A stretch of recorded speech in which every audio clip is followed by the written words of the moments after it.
Hello and a warm welcome back to Hollywoodbets Kenilworth Racecourse, the venue for our upcoming local race meeting on this Saturday, the 22nd of July. And it certainly looks to be a great day of racing ahead with 10 races spread across the afternoon, including 4 feature races, such as the Final Fling Stakes, the Olympic Dual Stakes, and both the World Sports Betting London as well as the World Sports Betting Iridescent Stakes, of what looks to be a great day of racing ahead. And that will be the basis of our preview.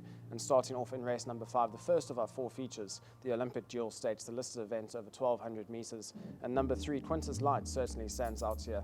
Grant Vanicat in the saddle for the Justin Snaith stable. She's had the 20 career starts with 3 career wins as well as 8 seconds, and 2 of those 3 career wins have been notched up over course and distance. Her past 2 starts over 1,400 meters as well as 1,600 meters in the first 2 legs of the World Sports Betting Winters Series. She now drops back and trip to the 1,200 meters straight down the Kenilworth course, and certainly is one of the leading runners in this year's Olympic Dual Stakes. Number 5, Miss Marguerite, she's had a hat-trick of wins. Can she make it 4 in a row? Well, she's got Richard Free up in the saddle, and she only has 55.5 kilograms to shoulder, and she should be the leading danger to number 3, Quintus Light, of what looks to be a match race between 3, Quintus Light, and number 5, Miss Marguerite. Race number 6 is the World Sports Betting Iridescent Stakes, listed event over the 1,500 meter trip. And trainer Candice Bass-Robinson certainly stands out here with both runners number 1, Beach Bomb, and number 8, October Morn, certainly the leading candidates in this year's renewal of the Iridescent Stakes. Number 1, Beach Bomb, the daughter of Lancaster Bomber. Well, she's had 2 career starts, finished okay on debut, but it was her second start where she really blew people away, winning by 5 1/4 lengths with Epicleros a distant second. Can she go up to the 1,500 meters and crank that form line? Well, time will tell, because the stable companion, number 8, October Morn, certainly is a filly with a lot of class about her.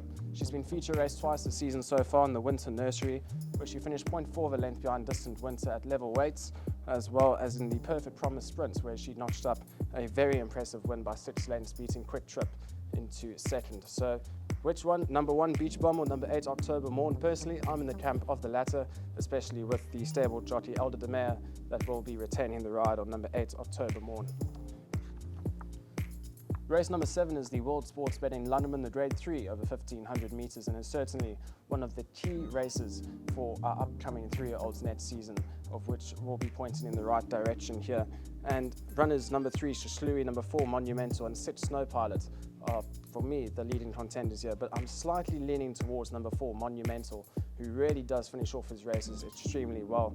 His last start, he finished 1.5 lengths behind the former mentioned Shashlui.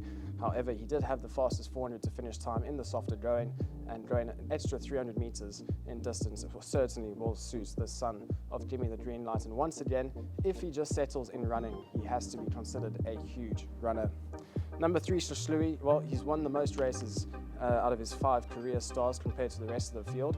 He's had 5 starts for 2 career wins, but he either wins or he finishes nowhere. He cannot finish 2nd, 3rd, 4th, or 5th.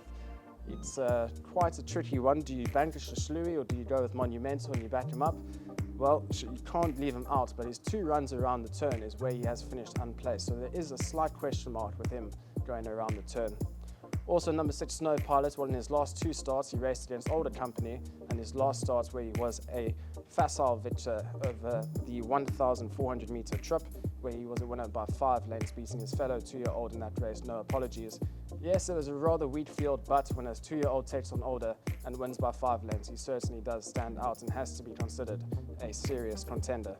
In order of preference, it will be number 4, Monumental, from number 3, Shashlui, and then number 6, Snow Pilot. And watch for improvements from number 7, Spring Palace, having his 3rd run after rest.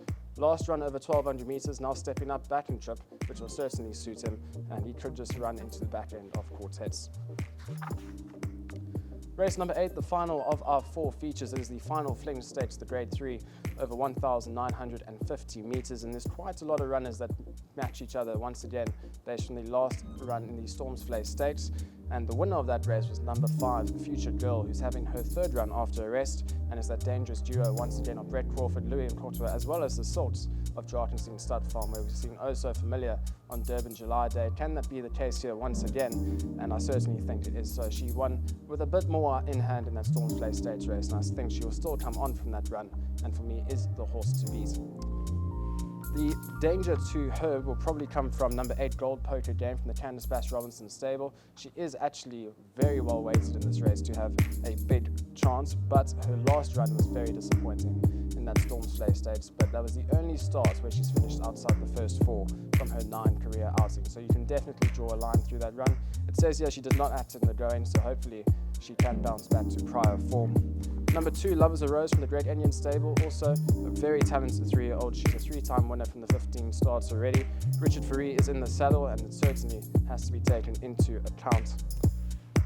A bit of a lurker, just based on weights from that Storm Slay run, is number 9, Broadway Girl.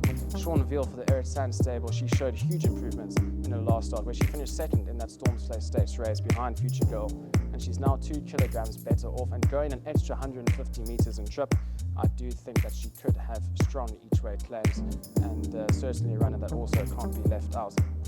That's just basically a few of the runners for our feature races, but if you're looking for a best bets on the card, it won't come in the feature races, but it will come a little bit earlier in the day in race number 2, number 9, Questioning from the Vaughan Marshall stable. He was a very impressive runner on debut. When he ended up finishing 2nd, he will have come on from that run, and certainly a runner for me that's going to take a power beating on the day.